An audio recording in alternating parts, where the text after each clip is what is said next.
Hi and welcome back to Rad Riders. I've just completed a tour of Wales for the weekend. How did the bike perform? Well, we went with Gilioni's Nikon 1000 Yamaha. Also went with Taffy, he was on his 1800 Harley Davidson, and then my good mate Dave, he was on his Triumph Tiger 800. This bike kept up with all of them.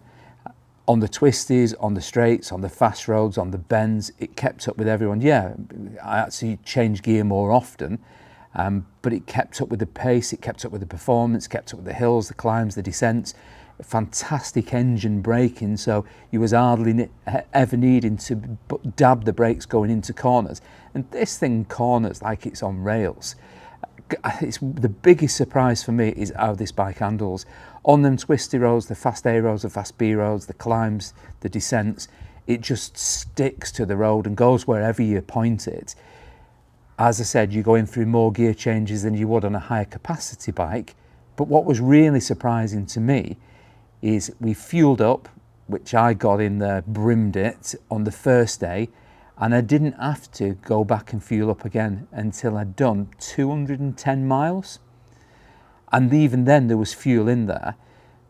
The other guys fueled up twice to my once. So on the way back, while everybody was looking for petrol station, I still had 3/4 of a tank. I was returning 90 plus miles to the gallon, and I wasn't taking this bike easy. I was putting it through its paces. Now before I went, I had to get it through its first service. So I was trying my best to get 300 miles on the clock. It's not always easy because you can't go too far and you don't want to just potter around your local town because you're not getting the engine to the normal operating temperatures. So I needed to do a bit of everything. Bit of town riding, bit of highway riding, motorways and technical stuff. Kept it under 5,000 revs because that's where I was told it needed to be. But when I come to get the service, I was planning to go away in a week and I've got 4 Royal Enfield dealers near me. Not one of them could book it in.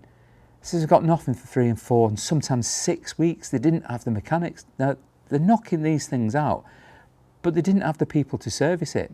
So I said, does it need to be serviced at Royal Enfield? He said, no, take it to a well-known VAT-registered garage and he'll do it for you. Well, Tony at Pit Stop does all my bikes. So I took it to Tony, he booked it in with 24 hours notice. He charged me 80 quid. He went over everything that it said. I printed off what it needed for that service and he did everything, ticked it off, marked it and gave me the bike back for 80 quid.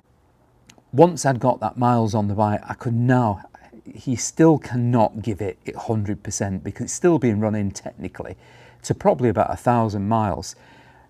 But you can actually let it rev freely, and this is where I tested the bike. Having the bike from new, and it's my bike, I bought it, nobody's give it to me, nobody's asked me to promote this bike.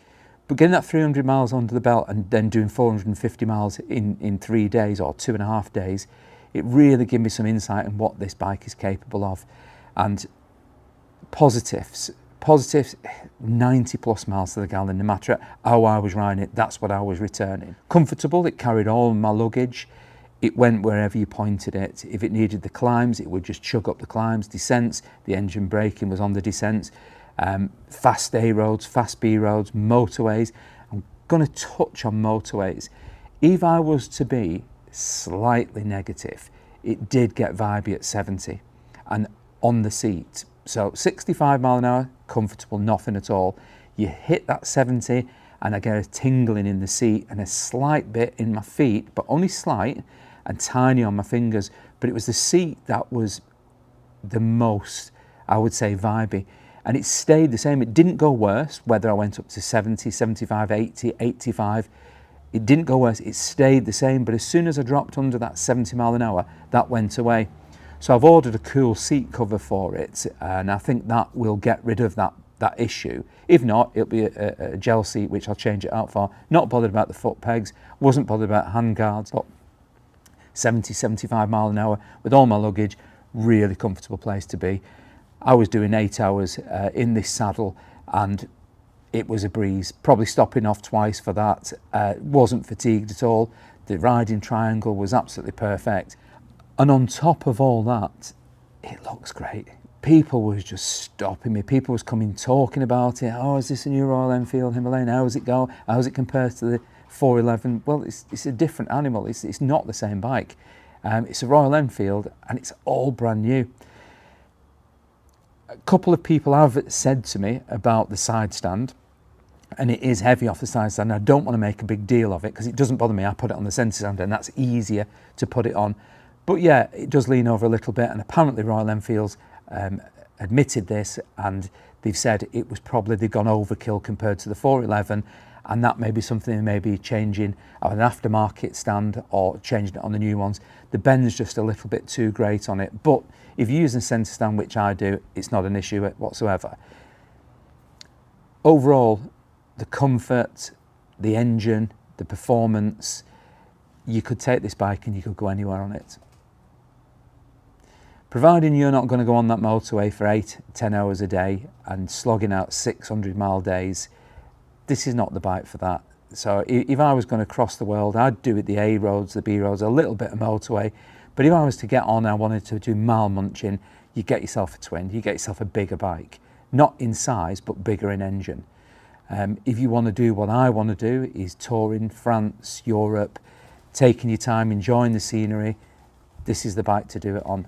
And at that price, 5,750 on the road with a 3-year warranty and 3-year breakdown, I don't think there's anything that can touch that. I've not done anything apart from light gravel tracks on the off-roading, so that's going to be my next video on this. So if that's of an interest to you, I'm going to test it with these standard tyres because I find them really, really good on the road. I don't want to change that for a semi-knobbly tyre if it's going to affect the road bias. But I'll take it on some green lanes and some light off-roading, see how it fares. And when the tyres are due to be changed, I'll probably see that the Mitas, apparently a good tyre, good 50-50 tyre, as a replacement for the Seat. But at this moment, the Seat tyres work really, really well. I have done another video on the fun and frolics we did get up to on this trip in Wales. So I'll leave a link in the description. Please have a look at that. It's mainly for fun. What we did, what we got up to, we had such a blast doing it. But this was a review because people seen that one, that's my first video, and said, you know, where's the review on this bike? This is the video for that. So I'll leave a link in the description if you want to head on and look at that one. Thank you very much for watching. If you like the content, please give us a like, give us a thumbs up. Any comments, please put them down below. As you know, I answer all of my comments, and subscribe to my channel. Thanks for watching. I'll catch you on the next one.